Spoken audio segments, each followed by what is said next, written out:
Good afternoon to everybody, and welcome to the June session for the Young Seminar organized by the Italian Society of Statistical Physics, and this is the last session of the season 23-24. We will start again after summer in October, and as usual we have two speakers this afternoon, Emanuele Pigani and Mattia Scandolo, and the first one is Emanuele Pigani. Now a very short introduction. Emanuele in 2019 got a master degree at the University of Padova under the direction of Seminars SIFS, and the thesis was Analysis and Modeling of Information Ecosystems. Then he got a couple of research grants, for example, from Bruno Kessler Foundation, and since 3 years he's a PhD student at Stazione Zoologica Dohrn in Napoli and at the Laboratory of Interdisciplinary Physics at the University of Padova, and he is working on models for plankton communities under the direction of Daniele Iudicone. And this afternoon he is going to give a talk with the title Delay Effects on the Stability of Large Ecosystems. Please, Emanuele, 25 minutes. Okay, thank you for your kind invitation. I hope you can see the screen. Yeah, it's okay. Okay, perfect. Okay, so good afternoon, everybody. So today I will present a paper we published on PNAS, and the paper is about the effects of a delay on the stability of the dynamics of large ecosystems. So the idea of the talk is to start by an introduction of what do we mean by delay in the dynamics of ecosystem and why is it relevant. Then I will briefly introduce the concept of stability, and finally I will combine these two topics to show you some of the results that we published. So first of all, why is a temporal delay relevant in the dynamics of ecosystems? So usually when we want to model the dynamics of an ecosystem, we suppose that this ecosystem have some number of species, for instance S, and we write down the equation for the dynamics for their abundance. So here Z is the abundance of a species I, and here you can think of whatever function you prefer, a Lotka-Volterra equation, a logistic growth, a birth and death process, whatever you want.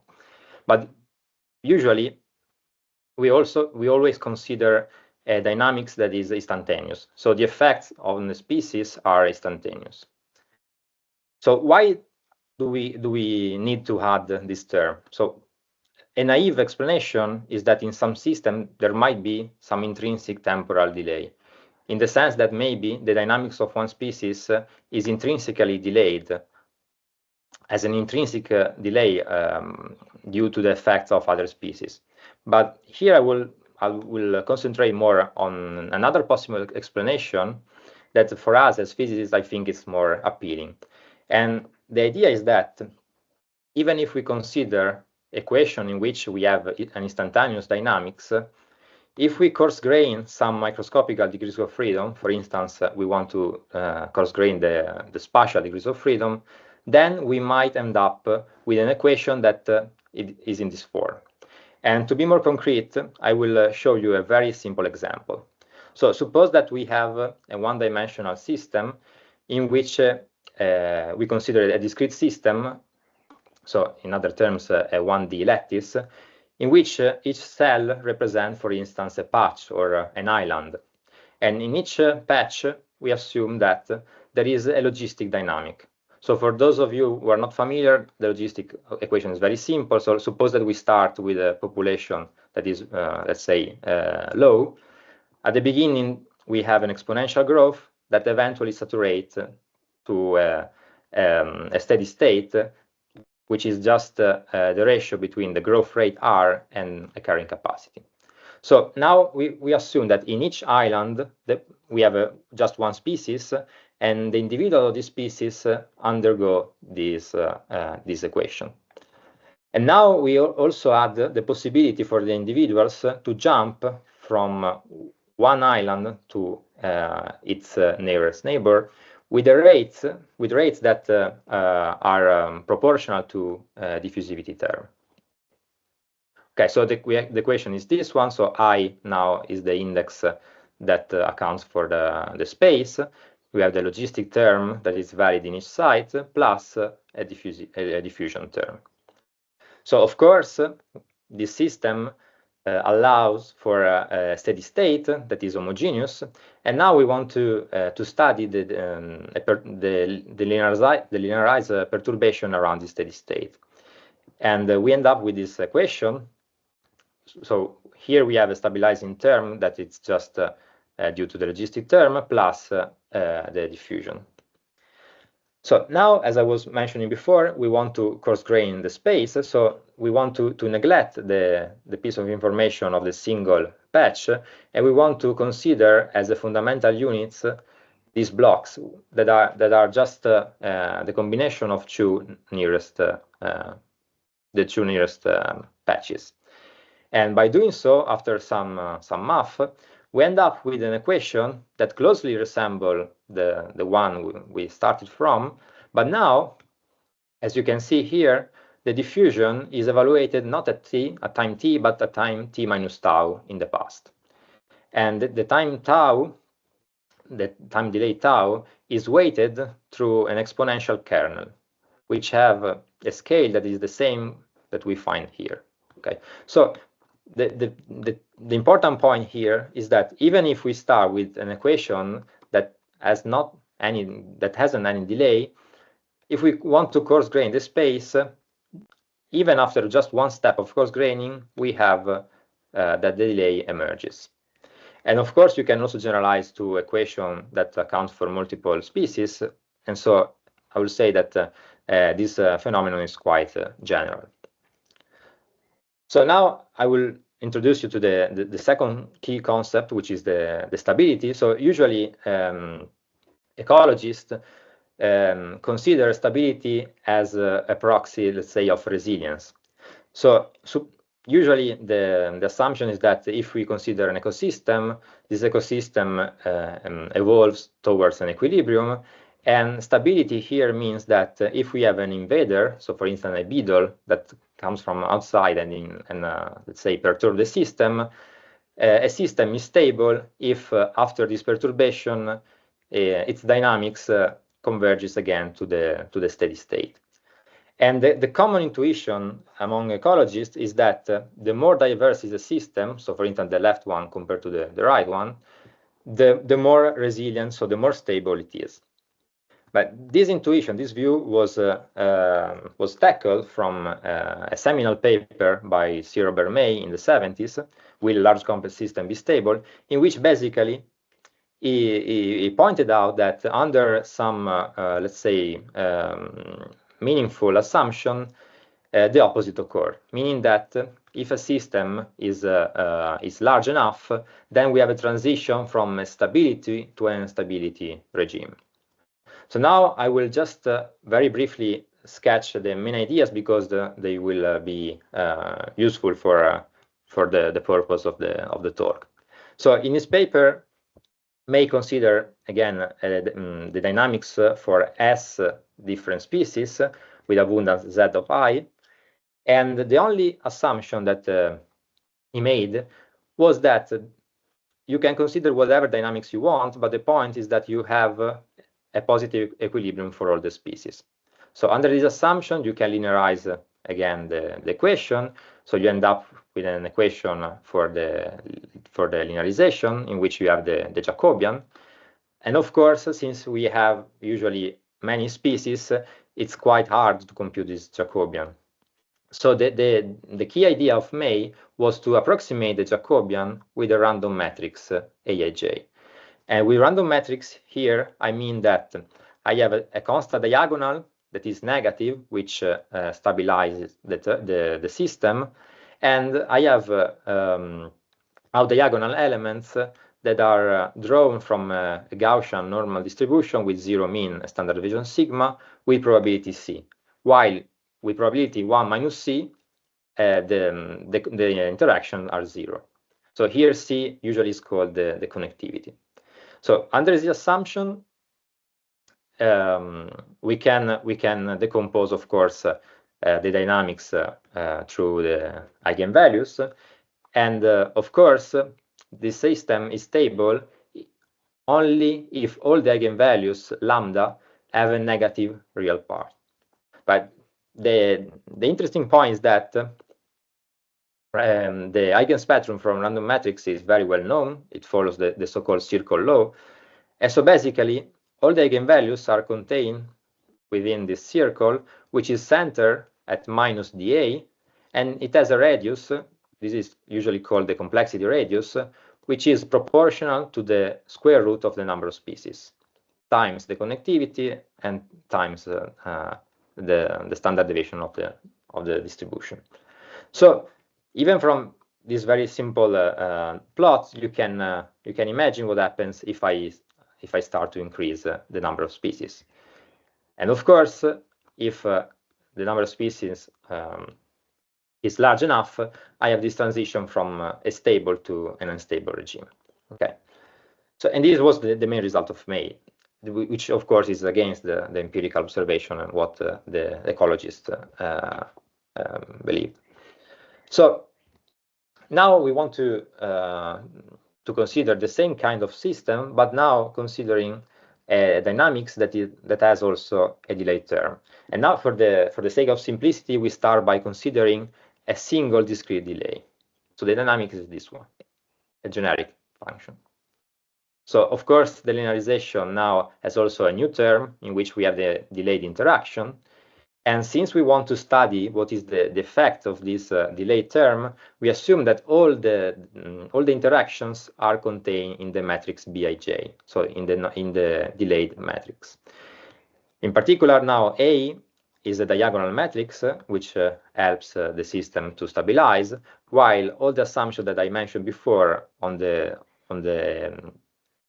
matrix A are now valid for the matrix B, which is which has a constant diagonal and random interactions. So this assumption, of course, is so that the two matrices commute, and in this way we can write down an equation for the eigenvalues lambda, which is a non-analytical function, which can be rewritten in terms of the lambda function, which is a multi-branched non-analytical function. And in this way, we can see what happens if we increase the delay. So you can see that if the delay is large enough, the spectrum leads to an instability. Okay, so we start with zero delay, then the circle opens, and eventually, when the delay is large enough, we have the formation of these, let's say, two wings that crosses the imaginary axis, and then the system is unstable. Okay, so if we then put together different values of tau, all the other parameters being fixed, this is exactly what we observe. So we start from a stable system, and then when tau is large enough, we move to the instability regime. Okay, so the take-home message is that delay induces instability here. Of course, then you can see what happens if you change the other parameters of the system, in particular if you increase or decrease the richness, so the number of species.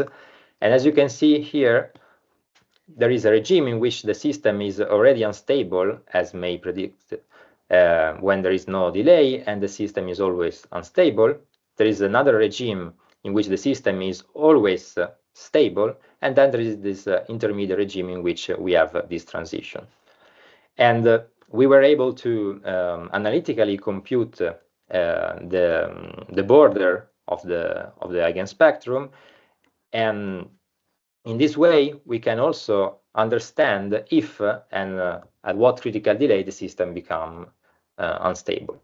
And the idea is basically that we parameterize the real part of the eigenvalues lambda, as a function of the imaginary part, and then we just impose this curve to have a maximum in 0. So in this way, again, we have these three regimes: the regime in which we are always stable, the regime in which we are always unstable, and then we have this intermediate regime in which we have a transition from a stable state, as you can see here from the dynamics, to an instability, in which we have an exponential divergence. And then we have this critical curve in which we have sustained oscillations, which we can also characterize by means of the frequency. Okay. Last thing about this part is that, as you can see here more in details, there is also a jump here in tau. So basically, this means that if tau is small enough under this value tau 0, basically the condition found by May, that is this value here, is not touched. At the same time, when tau is large enough, when it's larger than this value, the transition occurs at values that crucially depends on the delay. Okay, now, so as I was mentioning before, the coarse grain of spatial degrees of freedom may induce a delay dynamics, but as I was showing, this delay dynamics is usually a distributed delay, meaning that we have this kernel. So now we want to see what happens if we consider also the presence of a kernel. And basically, by making the same assumptions as before, we can write down an equation for the eigenspectrum. And assuming that now we have an exponential kernel as the one that emerges with the coarse graining procedure, we can have some analytical result. So here now tau is the scale of the exponential distribution, is this tau tilde. And as you can see, again, if tau is large enough, we have a transition towards the unstable phase. But now, interesting, if we start from a regime that is stable, you can see that we cross this axis, so we have an instability. But then when tau is large, tau tilde here is large enough, the system is again stable. In other terms, we have a double transition from a stable to an unstable and then back to a stable regime, at least for a regime of the complexity radius. Okay, and this can also be seen in the phase diagram that is the same as the one I showed you before with the discrete case, that now has also this transition, let's say, back to the stability phase. So in a sense, in this case, a delay can also, let's say, help the stability of the system, at least in this regime. So, okay. So far, I focused only on the border of the eigenvalues. So as I was mentioning before, the eigenspectrum in the discrete case is given by a multi-branched function, that is the Lambert function, which has many branches. And so here, different color represent the eigenspectrum for the different branches. And we were not able only to compute the shape of the contour here, but also to compute the complete distribution of the eigenvalues. And here I report the marginal distribution, just for having a visualization of the marginal on the imaginary and on the real axis. And so we have, let's say, the complete picture of the eigenspectrum, and we can analyze what are the frequencies and so on. And this can be done both for the discrete and also to the distributed case. And this, in a sense, is a generalization to systems that are delayed of the very well-known circle and semicircular laws. Okay, so to conclude, I would like to mention some further perspective that we are currently doing, because so far we consider a very generic function. So as I said before, now the dynamics could could have been whatever you wanted. So now we want to be more specific, and we want to consider the generalized Lotka-Volterra equation, which in the recent years have gained a lot of attention. And basically, the equation now is just a generalization of the logistic growth equation that I showed before. So as you can clearly see, there is a first term here, which is exactly the same as the one you have in the logistic equation. And then we also account for the possibility for the species to interact. Again, I now is the index for the species, and Z is its abundance. And the interaction matrix here usually is assumed to be a random matrix where the elements are extracted from a Gaussian distribution which has an average of a certain value mu over S, where S is the number of species, and a given variance. And it was found that basically under this assumption there exist three regimes. So of course, when the species cooperate, this term here basically suppress this term here, and so the exponential growth is not bounded, and so we have the so-called unbounded growth regime. When instead we have, for instance, competition, basically we end up with a unique fixed point, and the dynamics converges to this equilibrium. But when the noise is sufficiently large, we have also the emergence of these multiple attractors, which has a chaotic dynamics. So now we can account for the same equation, but in its delayed version. So now we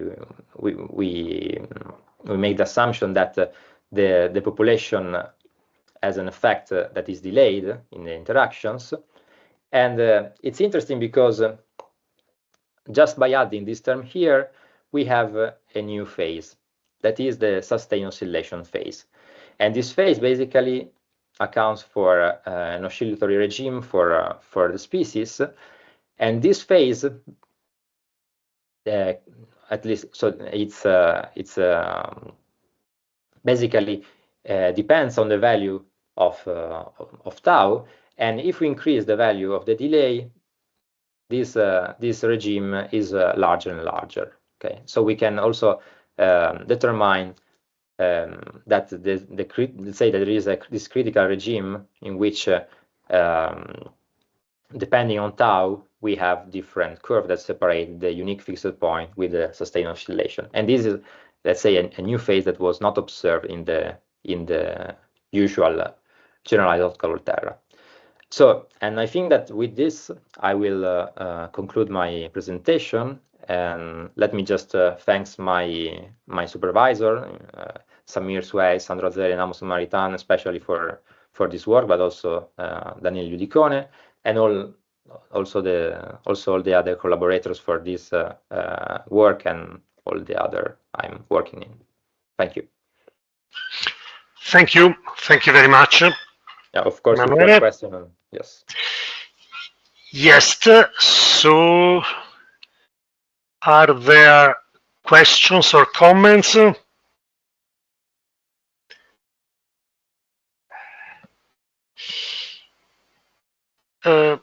If not, I have one. I'm not sure to have understood. So you started at the beginning with the model by Robert May, Yes. stating that if the number of species increases, in contrast to expectation, let's say, you find a transition from stability to instability.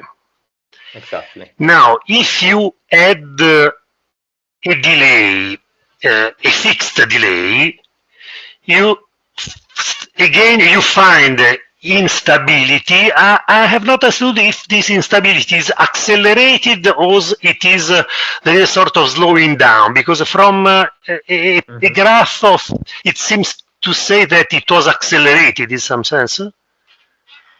Yes, for the discrete case, yes. I mean, basically, I think this is the best way to see this graph here. Exactly, this curve. Exactly. So basically, the results of May are basically when tau is equal to 0. Okay, so we have that the transition from the stability to instability occurs at this value here.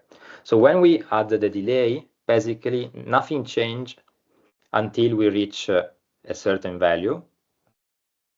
And after, so above this value of tau, the delay accelerates the transition to the instability regime. Okay, when you but this acceleration is limited. So if yes, okay. Okay, but I mean, instead, if you consider a distribution of delay, instead you find that there is a second threshold above which you pass again to stability. Exactly. At least there, I mean, there is some way to understand, let's say, why this happened. So I think that yes, I think I have let's say an intuition more than explanation. So now you have to keep in mind that this delay here is the scale of your kernel. It's not as before. Now before you have just an instantaneous delay. Now this is, let's say, the scale in which the delay dynamics is dominant. And let's say when the delay is the scale is very small, basically nothing changes. You are still looking at the system as before. And when the scale is let's say is very large, then you are accounting for all the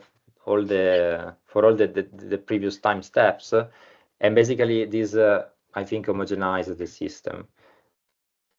But if instead that distribution of delay, you have just a distribution, let's say a distribution with two peaks, so the delay can be, I mean, discrete, but two discrete values, random between these two. Do you think that this is enough to induce a stabilization at a certain point, or you must really have?